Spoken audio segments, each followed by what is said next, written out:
তো এই প্রেক্ষাপটে বাস্তব সমাজের যুব সমাজকে এগিয়ে নিতে ভূমিকা রাখছে, তাদের জন্য বাস্তবকে আমি আন্তরিক ধন্যবাদ জানাই।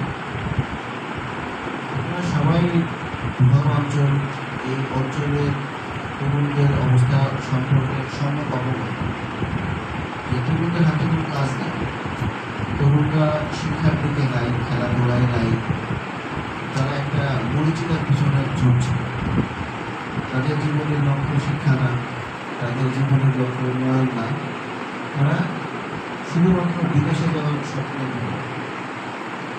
তো এই বিদেশে যাওয়ার ব্যাপারটা হচ্ছে এখানে দক্ষতার একটা বিষয়। দক্ষতা অর্জন করতে হবে, শিক্ষা অর্জন করতে হবে, তখনই তো বিদেশে যাওয়া সম্ভব।